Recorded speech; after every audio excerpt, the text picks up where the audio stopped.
everyone, welcome back to our YouTube channel. This is Teacher Wu. Today we will not explain any questions. You can see today we're gonna introduce a very useful tool which is called a Feynman learning technique. And this one is a very key tool to ensure the understanding of the knowledge. But why today we want to introduce this? Because let's see, this is many parents and students come to me, tell me some of their problems. For example, one parent told me that she has tasted this before, but the student will make the same mistake again and again. So the parent told me that she has let the student do the correction book before, but the students still make the same mistake. So we find out one problem. Even though they review the notes and do the correction book, they still will make the same mistake. And also, another student come to me after class. The student said, "Teacher, I don't know how to do this question." But interesting thing is, in class, we have explained this question. We have take the student to solve it. And after class, I specially asked the student, "Do you understand this?" The student said, "Yes, teacher, I have understood this." But when they do the redo, because we have a redo homework, when they do this, they find, "Oh, teacher, I still don't know how to do." So we find out students may have problem with like solving the question independently. Although they think they understand, but when they do them by themselves, still have problems. And also, some students tell me that, "Teacher, is there any question that we don't need to do in the homework? I think the question so you never even teach." But this is a lie. I have taught this. But in our homework, I changed the question a little bit. Then the student feel like, "Teacher, I think this is the new knowledge you haven't taught." So we find another problem for students is some of them cannot solve the similar question or the transformation of the questions. And all of this problem has one reason. So all of this, the reason is very easy.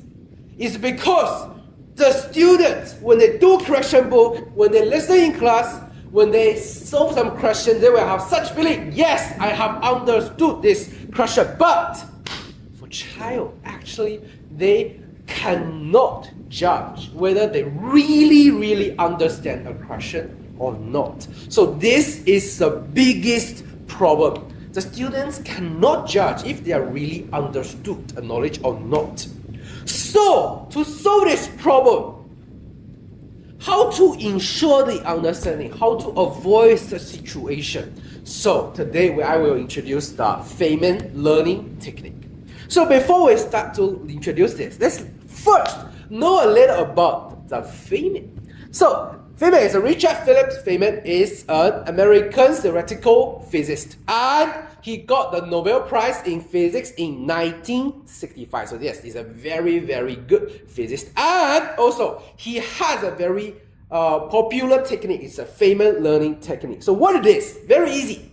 The technique can be divided into 4 steps. First step, we need to select a topic. We need to find a concept we want to learn or we want to grasp. And then after we select this topic, we need to identify the gaps and the review. But how? So, Feynman said, you can assume you are teaching a 12-year child this topic. Then when you explain, you will find out, this part I don't know how to explain. This one I forgot. For all of this is your gaps. And then for these gaps, you can review on them. After this, when you explain, you need to simplify your explanation. Use it as simple as possible. You just assume you are teaching a 6-year, not 12, 6-year child this topic. Try to use the simplest words to explain it.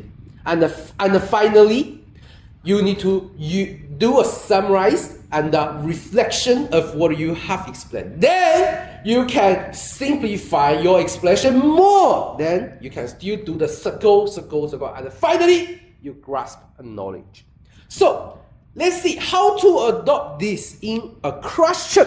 So here, first we need to select a topic. And everyone, when we select a topic, how to select? So everyone, when we select, we need to choose the proper question. Some of the students will say, "Oh, teacher, I want to explain the most difficult question." But when you explain this most difficult question, you will find that maybe you have many problems to overcome, to solve. So maybe we start from some proper question. For example, you can directly start from the question you have mistakes, of course. These are the questions you don't know how to do, so you can try to explain these questions. What else? You can also try the question you think you understand. Even though you do it correct, you can still try to explain. You can teach this question to others. If you can teach it very well, that means you really understand this. Because I know some students, they know how to solve questions, not because they understand, but because they memorize the process or the formulas. So here, how about we choose a geometry question like this? It's about the angles and bisectors and a bit algebra. So for this question, we have choose this and how to solve it, how to explain to others. So first, as we have mentioned, for students, when you explain the question, you need to identify your gaps and review.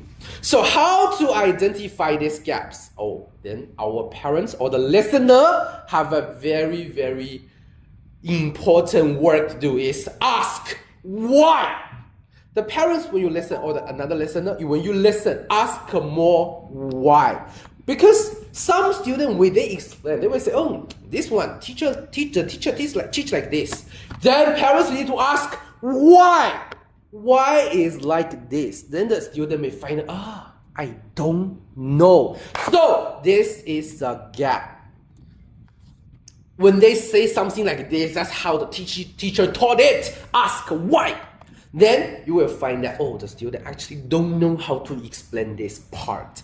And the other, for example, the students say, like, it seems like that case. They are not sure. Then for this part, also something actually you don't understand very well.